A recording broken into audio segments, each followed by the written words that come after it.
ನಮಸ್ಕಾರ ಸ್ನೇಹಿತರೆ, KSOU ಕ್ಲಾಸಸ್ಗೆ ಸ್ವಾಗತ. ಇವತ್ತು ನಾನು ಪ್ರಥಮ BA ಅವರಿಗೆ ಇರುವಂತಹ ಮತ್ತೊಂದು ಇಂಪಾರ್ಟೆಂಟ್ ಆದ ಚಾಪ್ಟರ್ ನ ಕ್ಲಾಸ್ ತಗೊಳ್ತಾ ಇದ್ದೀನಿ. ಆದಷ್ಟು ಬೇಗ ಎಕನಾಮಿಕ್ಸ್ ಟಾಪಿಕ್ ಅನ್ನೆಲ್ಲ ಮುಗಿಸ್ಬೇಕು ಅನ್ನುವ ಕಾರಣಕ್ಕಾಗಿ 1 by 1 ಎಕನಾಮಿಕ್ಸ್ ಕ್ಲಾಸ್ ಗಳನ್ನಷ್ಟೇ ನಾನು ಹಾಕ್ತಾ ಇದ್ದೀನಿ.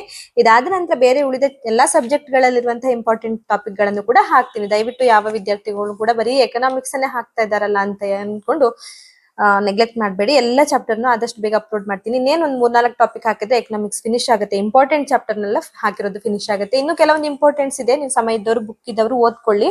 ನನ್ಗೆ ಎಷ್ಟು ಸಾಧ್ಯ ಉಂಟು ಅಷ್ಟು ಇಂಪಾರ್ಟೆಂಟ್ ಚಾಪ್ಟರ್ ಗಳನ್ನೆಲ್ಲ ನಾನು ಅಪ್ಲೋಡ್ ಮಾಡ್ಲಿಕ್ಕೆ ಪ್ರಯತ್ನ ಪಡ್ತೀನಿ. ಆಲ್ರೆಡಿ ನಾನು ತುಂಬಾ ಇಂಪಾರ್ಟೆಂಟ್ ಇರುವಂತಹ ಅನೇಕ ಟಾಪಿಕ್ ಗಳನ್ನ ಹಾಕಿದ್ದೀನಿ. ದಯವಿಟ್ಟು ಎಲ್ಲಾ ವಿಡಿಯೋಗಳನ್ನ ಕೂಡ ಕಂಪ್ಲೀಟ್ ಆಗಿ ನೋಡ್ಕೊಳ್ಳಿ. ಇವತ್ತು ನಾನು ತಗೊಳ್ತಿರುವಂತಹ ಟಾಪಿಕ್ ಯಾವ್ದಪ್ಪ ಅಂತಂದ್ರೆ ಉತ್ಪಾದನಾ ಬಿಂಬಕ. ತುಂಬಾ ಇಂಪಾರ್ಟೆಂಟ್ ಆಗಿರುತ್ತೆ. ಒಮ್ಮೊಮ್ಮೆ 5 ಮಾರ್ಕ್ಸ್ ಗೆ ಜಾಸ್ತಿ ಬಂದಿರುವಂತಹ ಕ್ವಶನ್ ಆಗಿರೋದ್ರಿಂದ ಈಸಿಯಾಗಿ ಒಂದು ಕ್ಲಾಸ್ ಅನ್ನ ನಾನು ಇವತ್ತು ತಗೊಳ್ತೇನೆ. ಈಸಿಯಾಗಿ ನಿಮ್ಗೆ ಅರ್ಥ ಆಗುವ ಹಾಗೆ ಒಂದು ಕ್ಲಾಸ್ ಅನ್ನ ನಾನು ಇವಾಗ ತಗೊಳ್ತೇನೆ. ಮೊದಲಿಗೆ ನಾವು ಉತ್ಪಾದನಾ ಬಿಂಬಕ ಅಂದ್ರೆ ಏನು ಅಂತ ಅರ್ಥ ಮಾಡ್ಕೊಳ್ಳೋ ಮೊದಲು ಉತ್ಪಾದನೆ ಅಂದ್ರೇನು ಅಂತ ಅರ್ಥ ಮಾಡ್ಕೊಳ್ಳೋಣ. ಉತ್ಪಾದನೆ ಅಂದ್ರೆ ಮಾನವನ ಅಗತ್ಯತೆಗಳನ್ನ ಪೂರೈಸುವ ಸರಕು ಮತ್ತು ಸೇವೆಗಳನ್ನ ಸೃಷ್ಟಿಸುವ ಪ್ರಕ್ರಿಯೆಯನ್ನೇ ಉತ್ಪಾದನೆ ಎಂದು ಕರಿತೀವಿ. ಮಾನವನ ಅಗತ್ಯಗಳನ್ನ ಪೂರೈಸುವ ಸರಕು ಸೇವೆಗಳನ್ನ ಸೃಷ್ಟಿಸುವ ಪ್ರಕ್ರಿಯೆ ಏನಿದೆ ಇದೇ ಉತ್ಪನ್ನ ಅಥವಾ ಉತ್ಪಾದನೆ ಆಗಿರುತ್ತೆ. ಮೊದಲಿಗೆ ಉದಾಹರಣೆ ಮುಖಾಂತರ ಹೇಳೋದಾದ್ರೆ, ಒಬ್ಬ ರೈತ ಭೂಮಿ, ಬೀಜ, ನೀರು, ಗೊಬ್ಬರ ಮತ್ತೆ ಕಾರ್ಮಿಕರನ್ನ ಬಳಸಿಕೊಂಡು ಭತ್ತವನ್ನ ಬೆಳಿತಾನೆ. ಇಲ್ಲಿ ಉತ್ಪಾದನಾ ಅಂಶಗಳನ್ನ ಬಳಸಿಕೊಂಡು ಉತ್ಪಾದಿಸಲಾಗುತ್ತದೆ ಭತ್ತವನ್ನ. ಅಂದ್ರೆ ಇಲ್ಲಿ ಉತ್ಪಾದನಾ ಅಂಶಗಳು ಯಾವ್ದೆಲ್ಲ ಆಗಿರುತ್ತೆ? ಭೂಮಿ ಆಗಿರುತ್ತೆ, ಕಾರ್ಮಿಕರಾಗಿರ್ತಾರೆ, ಬಂಡವಾಳ ಮತ್ತೆ ಉದ್ಯಮಿಗಳೇನಿರ್ತಾರೆ. ಈ ಎಲ್ಲ ಉತ್ಪಾದನಾ ಅಂಶಗಳನ್ನ ಬಳಸಿಕೊಂಡು ಸರಕು ಮತ್ತೆ ಸೇವೆಗಳನ್ನ ಉತ್ಪಾದಿಸಲಾಗುತ್ತದೆ. ಈಗ ಅರ್ಥ ಆಯ್ತಲ್ವಾ? ಉತ್ಪಾದನೆಗೆ ಬೇಕಾಗಿರೋದು ಮೈನ್ ಏನಪ್ಪಾ ಅಂದ್ರೆ ಉತ್ಪಾದನಾ ಅಂಶಗಳು. ಉತ್ಪಾದನಾ ಅಂಶಗಳೇನು? ನಮ್ಗೆ ಭತ್ತ ಬೆಳಿಬೇಕಾದ್ರಲ್ಲಿ ರೈತ ಬೇಕು, ಮೊದ್ಲಿಗೆ ಭೂಮಿ ಬೇಕು, ಆಮೇಲೆ ಬೀಜ, ನೀರು, ಗೊಬ್ಬರ, ಕಾರ್ಮಿಕರು ಮತ್ತೆ ಉದ್ಯಮಿಗಳು ಬೇಕು ಅದನ್ನ ವ್ಯಾಪಾರ ಮಾಡ್ಲಿಕ್ಕೆ. ಹೀಗೆ ಇದೆಲ್ಲವನ್ನ ಸೇರಿಸಿ ಒಂದು ಕೊನೆಯಲ್ಲಿ ಉತ್ಪಾದನೆ ಮಾಡ್ಲಿಕ್ಕೆ ಆಗ್ತದೆ ಭತ್ತವನ್ನ. ಸೊ ಉತ್ಪಾದನಾ ಅಂಶಗಳು ಯಾವ್ದಂತ ಗೊತ್ತಾಯ್ತಲ್ವಾ? ಒಂದು ಭತ್ತ ಬೆಳಿಬೇಕಾದ್ರಲ್ಲಿ ಭೂಮಿ ಬೇಕು, ಕಾರ್ಮಿಕರು ಬೇಕು, ಬಂಡವಾಳಗಳು ಬೇಕು, ಉದ್ಯಮಿಗಳು ಬೇಕು. ಇದಿಷ್ಟು ಕೂಡ ಆಯ್ತು. ಈ ಉತ್ಪಾದನಾ ಅಂಶಗಳನ್ನ ಬಳಸಿಕೊಂಡು ಸರಕು ಮತ್ತೆ ಸೇವೆಗಳನ್ನ ನಾವು ಉತ್ಪಾದಿಸಬಹುದು. ಇನ್ನು ಉತ್ಪಾದನಾ ಬಿಂಬಕ ಏನು ಅಂತ ನೋಡೋಣ. ಉತ್ಪಾದನೆ ಬಗ್ಗೆ ತಿಳ್ಕೊಂಡ ನಂತರ ಉತ್ಪಾದನಾ ಬಿಂಬಕವನ್ನ ನೋಡೋಣ. ಈಗ ನಮ್ಮ ಮುಖ್ಯ ವಿಷಯಕ್ಕೆ ಬರೋಣ. ನಿರ್ದಿಷ್ಟ ತಂತ್ರಜ್ಞಾನವನ್ನ ಬಳಸಿಕೊಂಡು ವಿವಿಧ ಉತ್ಪಾದನಾ ಅಂಶಗಳ ಪ್ರಮಾಣ ಮತ್ತು ಅವುಗಳಿಂದ ದೊರೆಯುವ ಗರಿಷ್ಠ ಉತ್ಪಾದನೆಯ ನಡುವಿನ ತಾಂತ್ರಿಕ ಸಂಬಂಧವನ್ನ ತೋರಿಸುವುದೇ ಉತ್ಪಾದನಾ ಬಿಂಬಕ. ಅಂದ್ರೆ ನಿರ್ದಿಷ್ಟವಾದ ತಂತ್ರಜ್ಞಾನ ಬಳಸಿಕೊಂಡು ಬೇರೆ ಬೇರೆ ಉತ್ಪಾದನಾ ಅಂಶಗಳ ಪ್ರಮಾಣ ಮತ್ತೆ ಅವುಗಳಿಂದ ದೊರೆಯುವಂತ ಜಾಸ್ತಿ ಉತ್ಪಾದನೆಯ ನಡುವಿನ ತಾಂತ್ರಿಕ ಸಂಬಂಧ ಏನಿದೆ ಅದನ್ನೇ ಇಲ್ಲಿ ಉತ್ಪಾದನಾ ಬಿಂಬಕ ಅಂತ ಕರೀತಾರೆ. ಇನ್ನು ಇದನ್ನ ಸರಳವಾಗಿ ಹೇಳುವುದಾದ್ರೆ, ಎಷ್ಟು ಪ್ರಮಾಣದ ಉತ್ಪಾದನಾ ಅಂಶಗಳನ್ನ ಬಳಸಿದರೆ ಎಷ್ಟು ಪ್ರಮಾಣದ ಉತ್ಪಾದನೆಯನ್ನು ನಾವು ಪಡಿಬಹುದು ಎಂಬುದನ್ನು ತೋರಿಸುವ ಸಂಬಂಧವೇ ಉತ್ಪಾದನಾ ಬಿಂಬಕ. ಇದು ನಿಮ್ಗೆ ಈಸಿಯಾಗಿ ಅರ್ಥ ಆಗುತ್ತೆ. ಎಷ್ಟು ಪ್ರಮಾಣದ ಉತ್ಪಾದನಾ ಅಂಶಗಳನ್ನ ಬಳಸಿದ್ರೆ ಎಷ್ಟು ಪ್ರಮಾಣದಲ್ಲಿ ಉತ್ಪಾದನೆ ನಾವು ಪಡಿಬಹುದು ಎಂಬುದನ್ನು ತೋರಿಸುವ ಸಂಬಂಧವೇ ಉತ್ಪಾದನಾ ಬಿಂಬಕ ಆಗಿರ್ತದೆ. ಇದನ್ನ ಇಂಗ್ಲಿಷ್ ನಲ್ಲಿ ಪ್ರೊಡಕ್ಷನ್ ಫಂಕ್ಷನ್ ಅಂತ ಕರಿತೀವಿ. ಈಗ ಈ ಉತ್ಪಾದನಾ ಬಿಂಬಕದ ಸೂತ್ರವನ್ನ ನೋಡೋಣ. ಉತ್ಪಾದನಾ ಬಿಂಬಕವನ್ನ ಸಾಮಾನ್ಯವಾಗಿ ಈ ಸೂತ್ರದ ಮೂಲಕ ಬರೀತಾರೆ.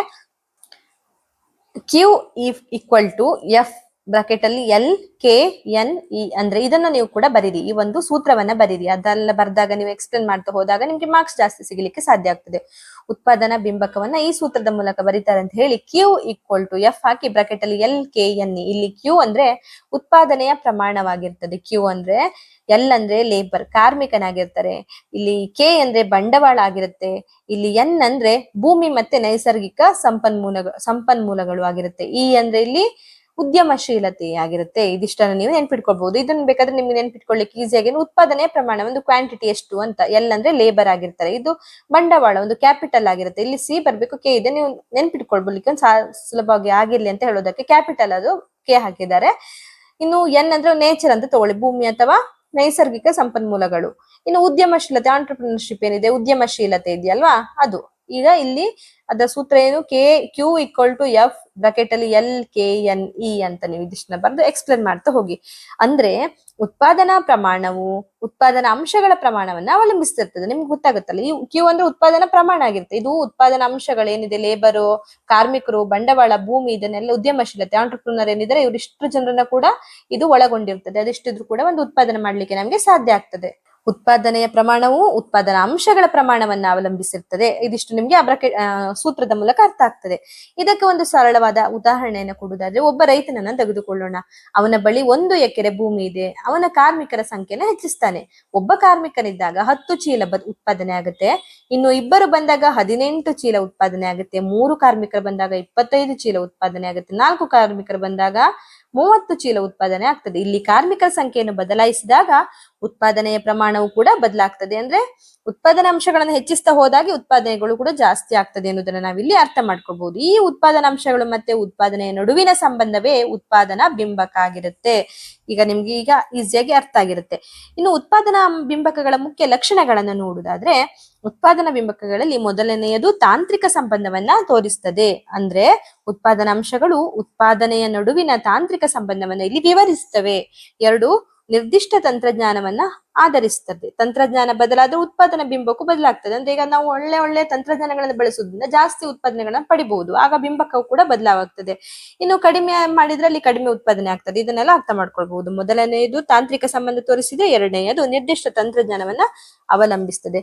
3ನೇಯದು ಗರಿಷ್ಠ ಉತ್ಪಾದನೆಯನ್ನ ಸೂಚಿಸ್ತದೆ. ಅಂದ್ರೆ ಲಭ್ಯವಿರುವ ಉತ್ಪಾದನಾ ಅಂಶಗಳಿಂದ ಎಷ್ಟು ಹೆಚ್ಚು ಗರಿಷ್ಠ ಉತ್ಪಾದನೆ ಪಡಿಬಹುದು ಎನ್ನುವುದನ್ನು ಇದು ತೋರಿಸ್ತದೆ ಉತ್ಪಾದನಾ ಬಿಂಬಕ ಎನ್ನುವಂಥದ್ದು. ಇನ್ನು 4ನೇಯದು ಉತ್ಪಾದನಾ ಅಂಶಗಳ ಸಂಯೋಜನೆಯನ್ನ ತೋರಿಸುತ್ತದೆ.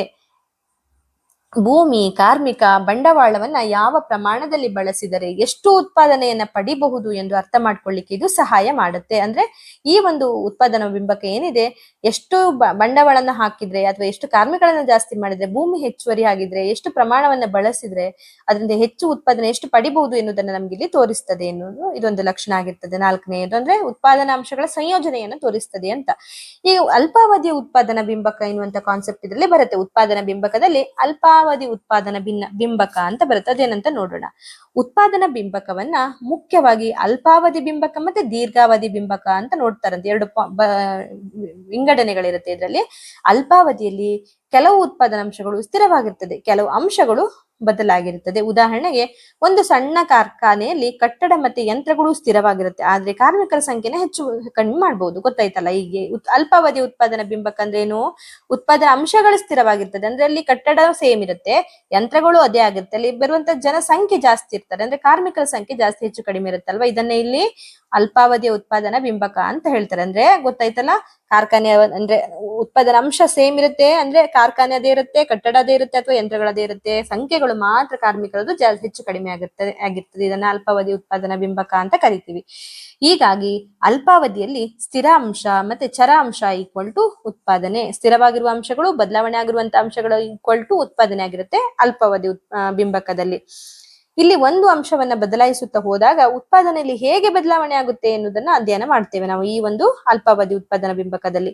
ಇನ್ನು ನಾವು ದೀರ್ಘಾವಧಿ ಉತ್ಪಾದನಾ ಬಿಂಬಕವನ್ನ ನೋಡೋಣ. ಅಲ್ಪಾವಧಿ ಬಿಂಬಕದಲ್ಲಿ ಒಂದು ಅಂಶವನ್ನ ಬದಲಾವಣೆ ಮಾಡ್ತಾ ಹೋದಾಗೆ ಉತ್ಪಾದನೆಯಲ್ಲಿ ಹೇಗೆ ಬದಲಾವಣೆ ಆಗುತ್ತೆ ಎನ್ನುವುದನ್ನ ಅಧ್ಯಯನ ಮಾಡ್ಲಿಕ್ಕೆ ಸಾಧ್ಯ ಆಗ್ತದೆ. 2ನೇದು ದೀರ್ಘಾವಧಿ ಉತ್ಪಾದನಾ ಬಿಂಬಕ. ದೀರ್ಘಾವಧಿಯಲ್ಲಿ ಎಲ್ಲ ಉತ್ಪಾದನಾ ಅಂಶಗಳನ್ನ ಬದಲಾಯಿಸಲು ಸಾಧ್ಯವಾಗ್ತದೆ. ಅಂದ್ರೆ ಕಾರ್ಮಿಕರ ಸಂಖ್ಯೆಯನ್ನು ಬದಲಾಯಿಸಬಹುದು, ಯಂತ್ರಗಳನ್ನ ಹೆಚ್ಚಿಸಬಹುದು, ಕಾರ್ಖಾನೆಯ ಗಾತ್ರವನ್ನ ಕೂಡ ಬದಲಾಯಿಸಬಹುದು. ಹೀಗಾಗಿ ದೀರ್ಘಾವಧಿಯಲ್ಲಿ ಎಲ್ಲಾ ಉತ್ಪಾದನಾ ಅಂಶಗಳು ಚರ ಅಂಶಗಳಾಗಿರ್ತವೆ, ಅಂದ್ರೆ ಬದಲಾವಣೆ ಆಗ್ತಾ ಇರುವಂತಹ ಸಾಧ್ಯತೆ ಇರುತ್ತೆ ದೀರ್ಘಾವಧಿ ಅಂಶಗಳಲ್ಲಿ. ಉತ್ಪಾದನಾ ಬಿಂಬಕದಲ್ಲಿ ಇಲ್ಲಿ ಉತ್ಪಾದನಾ ಅಂಶಗಳನ್ನ ಒಂದೇ ಪ್ರಮಾಣದಲ್ಲಿ ಹೆಚ್ಚಿಸಿದಾಗ ಉತ್ಪಾದನೆ ಹೇಗೆ ಬದಲಾಗ್ತದೆ ಎನ್ನುವುದನ್ನ ನಾವಿಲ್ಲಿ ಅರ್ಥ ಮಾಡ್ಕೊಳ್ಬಹುದು. ಅಂದ್ರೆ ಉತ್ಪಾದನಾ ಅಂಶಗಳನ್ನ ಎಲ್ಲವನ್ನ ಒಂದೇ ಸಮಯದಲ್ಲಿ, ಅಂದ್ರೆ ಬರೀ ಉತ್ಪಾದನಾ ಅಂಶದಲ್ಲಿ ಖಾಲಿ ಕಟ್ಟಡ ಅಷ್ಟೇ ಅಲ್ಲ, ಕಾರ್ಮಿಕರನ್ನು ಅದೇ ಪ್ರಮಾಣದಲ್ಲಿ ಅಥವಾ ಯಂತ್ರಗಳನ್ನು ಅದೇ ಪ್ರಮಾಣದಲ್ಲಿ ಹೆಚ್ಚಿಸಿದಾಗ ಉತ್ಪಾದನೆ ಹೇಗೆ ಬದಲಾಗುತ್ತೆ ಅನ್ನೋದನ್ನ ನಾವು ಇಲ್ಲಿ ದೀರ್ಘಾವಧಿ ಉತ್ಪಾದನಾ ಬಿಂಬಕದಲ್ಲಿ ನೋಡಬಹುದು. ಈಗ ಈ ಇದು 2 ಪಾಯಿಂಟ್ ಅನ್ನು ನೀವು ಎಕ್ಸ್ಪ್ಲೇನ್ ಮಾಡಿ. ಅಂದ್ರೆ ಪಾಯಿಂಟ್ ಜಾಸ್ತಿ ಬರ್ದಂಗೂ ನಿಮ್ಗೆ ಮಾರ್ಕ್ಸ್ ಜಾಸ್ತಿ ಸಿಗುತ್ತೆ. ನೀವು ಉತ್ಪಾದನಾ ಬಿಂಬಕದಲ್ಲಿರುವಂತಹ 2 ವಿಧಗಳು ಅಂತ ಬರೆದು ಅಲ್ಪಾವಧಿ ಮತ್ತೆ ದೀರ್ಘಾವಧಿ ಬರೀರಿ. ಆಮೇಲೆ ಎಕ್ಸಾಂಪಲ್ ಗಳನ್ನ ಕೂಡ ಕೊಡಿ. ಇಲ್ಲಿ ಈಗಾಗಲೇ ನಾವು ಕಾರ್ಮಿಕರ ಸಂಖ್ಯೆ ಜಾಸ್ತಿ ಆದಾಗ ಯಂತ್ರಗಳು ಮತ್ತೆ ಕಟ್ಟಡಗಳು ಸೇಮ್ ಇದ್ದು ಯಂತ್ರಗಳು ಜಾಸ್ತಿ ಕಾರ್ಮಿಕರು ಜಾಸ್ತಿ ಆದಾಗ ಅಲ್ಲಿ ಹೇಗೆ ಬದಲಾವಣೆ ಆಗುತ್ತೆ ಅದನ್ನ ಅಲ್ಪಾವಧಿ ಅಂತೀವಿ. ಹಾಗೇನೆ ಎಲ್ಲ ಅಂಶಗಳು ಕೂಡ ಬದಲಾದಾಗ ಹೆಚ್ಚಿನ ಉತ್ಪಾದನೆ ಹೇಗೆ ಸಿಗುತ್ತೆ ಬದಲಾಗುತ್ತೆ ಅನ್ನೋದನ್ನ ತಿಳಿಯುವುದು ದೀರ್ಘಾವಧಿ ಉತ್ಪಾದನಾ ಬಿಂಬಕ ಆಗಿರುತ್ತೆ. ಇದನ್ನೆಲ್ಲ ಡೀಟೇಲ್ ಆಗಿ ಎಕ್ಸ್ಪ್ಲೇನ್ ಮಾಡಿ. ಬೇಕಾದ್ರೆ ಇದನ್ನ ಒಂದು ಸ್ಕ್ರೀನ್ ಶಾಟ್ ತಗೊಂಡು ನೀವು ಬರೀಬಹುದಾಗಿದೆ. ಇದು ದೀರ್ಘಾವಧಿ ಆಗಿದೆ, ಮೇಲಿದೆ ಇದು ಅಲ್ಪಾವಧಿ ಬಿಂಬಕ, ಇದು ದೀರ್ಘಾವಧಿ ಬಿಂಬಕ ಆಗಿರುತ್ತೆ. ಇನ್ನು ಉತ್ಪಾದನಾ ಬಿಂಬಕದ ಮಹತ್ವ ಏನಿದೆ ಅಂತ ನೋಡೋಣ. ಉತ್ಪಾದನಾ ಬಿಂಬಕವು ಉದ್ಯಮಿಗಳಿಗೆ ಬಹಳ ಉಪಯುಕ್ತವಾಗಿದೆ. ಮೊದಲನೆಯದಾಗಿ 1ನೇ ಪಾಯಿಂಟ್ ಯಾವ್ದಪ್ಪ ಅಂದ್ರೆ, ಉತ್ಪಾದನಾ ಅಂಶಗಳನ್ನ ಸರಿಯಾದ ರೀತಿಯಲ್ಲಿ ಬಳಸಿಕೊಳ್ಳಲು ಸಹಾಯ ಮಾಡುತ್ತದೆ ಉತ್ಪಾದನಾ ಬಿಂಬಕ. ಎರಡನೆಯ ಪಾಯಿಂಟ್ ಯಾವುದು? ಅದರ ಮಹತ್ವದಲ್ಲಿ ಅಥವಾ ಪ್ರಾಮುಖ್ಯತೆಯಲ್ಲಿ ಕಡಿಮೆ ವೆಚ್ಚದಲ್ಲಿ ಹೆಚ್ಚಿನ ಉತ್ಪಾದನೆ ಪಡೆಯಲು ಸಹಾಯ ಮಾಡುತ್ತೆ. ಅಂದ್ರೆ ಕಡಿಮೆ ವೆಚ್ಚ ಹಾಕಿದ್ರು ಕೂಡ ಹೆಚ್ಚು ಉತ್ಪಾದನೆ ಮಾಡ್ಲಿಕ್ಕೆ ಉತ್ಪಾದನಾ ಬಿಂಬಕ ಸಹಾಯ ಮಾಡುತ್ತೆ. ಮೂರನೇದು ಕಾರ್ಮಿಕ ಮತ್ತೆ ಬಂಡವಾಳದ ಸರಿಯಾದ ಸಂಯೋಜನೆಯನ್ನ ಆಯ್ಕೆ ಮಾಡಲು ಸಹಾಯ ಮಾಡುತ್ತೆ. ಅರ್ಥ ಆಯ್ತಲ್ವಾ? ನಾಲ್ಕನೆಯದು ಉತ್ಪಾದನೆಯ ಪ್ರಮಾಣವನ್ನ ಹೆಚ್ಚಿಸಲು ಉತ್ಪಾದನಾ ಅಂಶವನ್ನ ಯಾವ ಉತ್ಪಾದನಾ ಅಂಶ ಹೆಚ್ಚಿಸಬೇಕು ಎಂದು ತಿಳಿಯಲು ಸಹಾಯ ಮಾಡ್ತದೆ. ಅಂದ್ರೆ ಒಂದು ಉತ್ಪಾದನೆ ಪ್ರಮಾಣನ ಹೆಚ್ಚಿಸಲು ಅಲ್ಲಿ ಯಾವ ಅಂಶವನ್ನ, ಉತ್ಪಾದನೆಯಲ್ಲಿ ಬರುವಂತ ಅಂಶಗಳು ತುಂಬಾ ಇದೆ ಅಲ್ವಾ ನಿಮ್ಗೆ ಈಗ ಗೊತ್ತು. ಕಾರ್ಮಿಕರು, ಬಂಡವಾಳ, ಸಂಪನ್ಮೂಲಗಳು, ಭೂಮಿ ಮತ್ತೆ ಉದ್ಯಮಿಗಳೇನಿದ್ದಾರೆ, ಇದಿಷ್ಟರಲ್ಲಿ ನಾವು ಒಂದು ಉತ್ಪಾದನೆ ಹೆಚ್ಚಿಸಬೇಕಾದ್ರೆ ಯಾವ ಅಂಶವನ್ನ ನಾವಲ್ಲಿ ಜಾಸ್ತಿ ಮಾಡ್ಬೇಕು? ಕಾರ್ಮಿಕರನ್ನ ಜಾಸ್ತಿ ಮಾಡ್ಬೇಕಾ, ಭೂಮಿಯನ್ನ ಜಾಸ್ತಿ ಮಾಡ್ಬೇಕಾ, ಅಥವಾ ಉದ್ಯಮಶೀಲತೆಯನ್ನ ಜಾಸ್ತಿ ಮಾಡ್ಬೇಕಾ?